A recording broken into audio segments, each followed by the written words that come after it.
Good morning. Well, thank you all for having me here today. I am so grateful to be here with you all. Will you all pray with me, please? Thanks. Loving God, may the meditations of my heart and the words of my mouth be pleasing to you as I bring the word and share some of the good news. Amen. Thomas the disciple, Thomas the twin, and perhaps more famously, Thomas the one who doubts. I am sure you all have heard him called Doubting Thomas. But can I ask you all to put all of your preconceptions aside for a moment, and let's just meet Thomas again.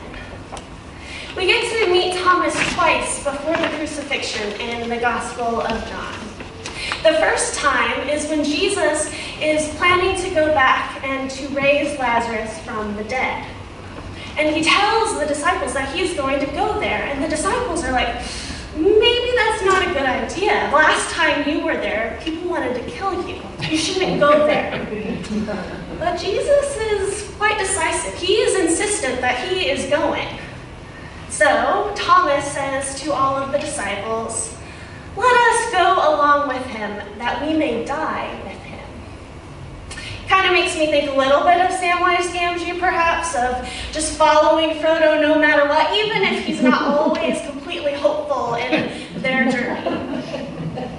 The second time we meet Thomas, Jesus is making all of these great analogies and these great ideas of the way and how he's related to God the Father and how the disciples are related to Jesus. And Jesus finishes up by saying, "I will come again and will take you to myself, so that where I am, there you may be also. And you know the way to the place where I am going." But Thomas says, "Lord, no, we do not know where you are going. How can we know the way?" See, Thomas is the student in the class who raises his hand finally and asks the question that everyone else has, but is afraid to admit. Thomas is the truth teller. He is brave. He might not be the most hopeful of disciples, as we heard when he said to the disciples, "Let us go with him that we may die with him." But this lack of hope doesn't keep him from experiencing, doesn't keep him from loving Jesus, doesn't keep him from going on the way. So now that we have a fuller, perhaps more compassionate idea of Thomas, let us revisit what happens after the crucifixion. Mary is the first one to go to the tomb. And when she sees that it's empty, she runs and meets Peter and the beloved disciple. And then they run to the tomb and they see that it's empty. And the beloved disciple believes right away. But they don't fully understand, so they go back. And Mary is still there. And that's when Mary meets the gardener. But when the gardener says Mary, she sees that it is Jesus and that the Lord has risen. And Jesus tells her to go and tell the disciples that she has seen the Lord.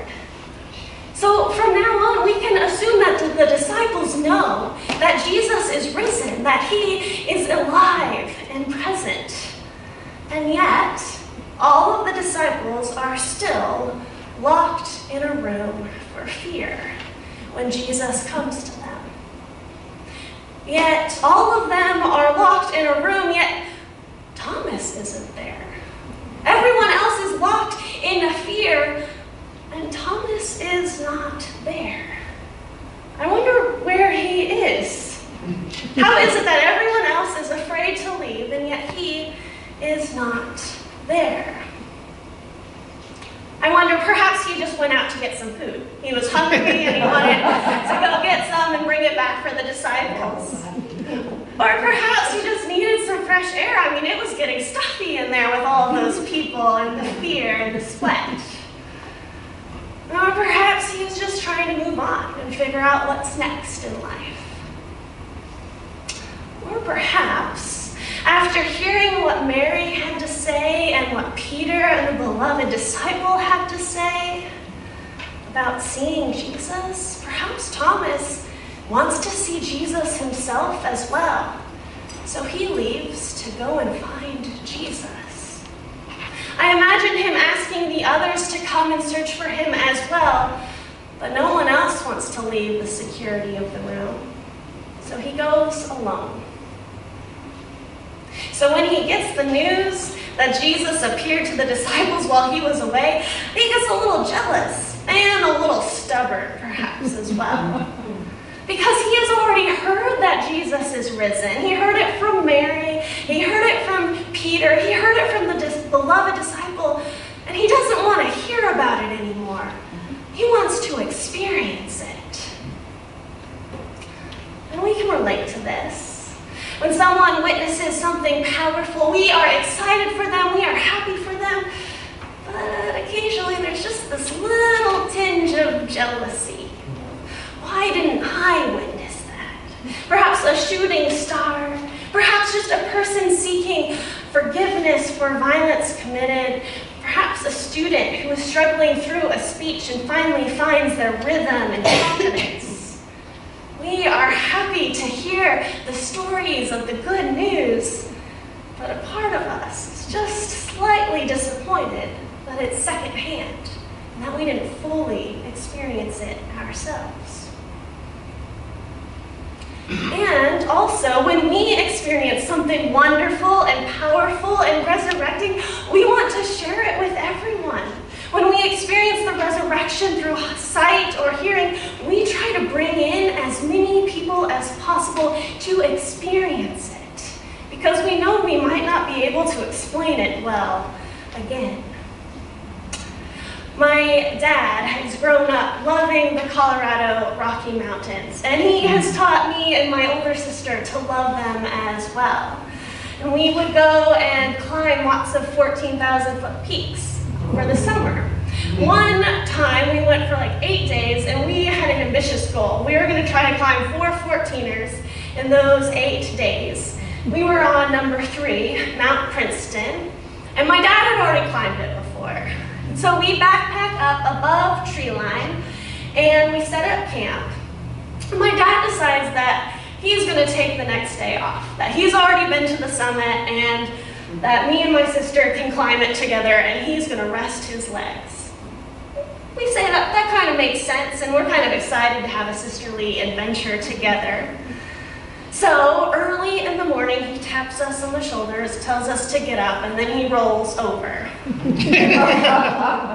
happy to go back to sleep. And me and my sister get out. When we get out of the tent, we see one of the most beautiful sunrises I think I've ever seen. We're above tree line, and right below us is the city of Buena Vista. But there is a layer of clouds in between. So we can see this layer of clouds, and through them just city lights. And then in the far distance, the sun is rising with the colors of orange and pink and purple. And it's breathtaking. So we decide that we should wake Dad up. Dad, you've got to see this. You've got to see it. And I've seen it all. Don't worry about it. Just keep on going. No, Dad, really, you've got to see this. You've got to come out. No, really, I've seen it all. It's fine. Just let me go back to sleep. No, Dad, really, come and see this. We hear the zipper pull, and he pokes his head out. Oh. Wow.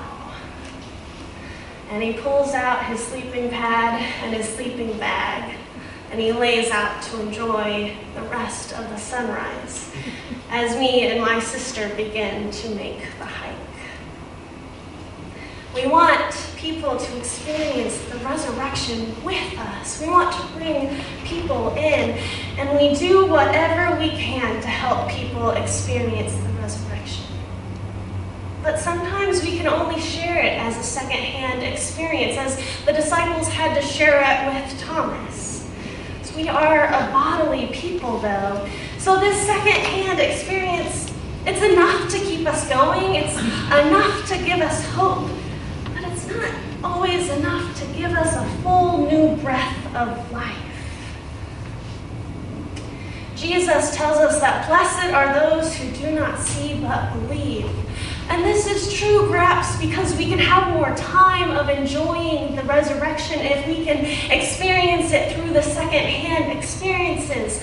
But the good news is that we don't have to be perfect to experience the new life. That even if we don't believe, Jesus still appears to us. We don't have to be perfect to experience and witness the resurrection. Jesus still appears to those who need to see. Jesus comes and offers peace to those who are afraid. And so as we hear the secondhand experiences, we keep our eyes and our ears open, keeping hope alive.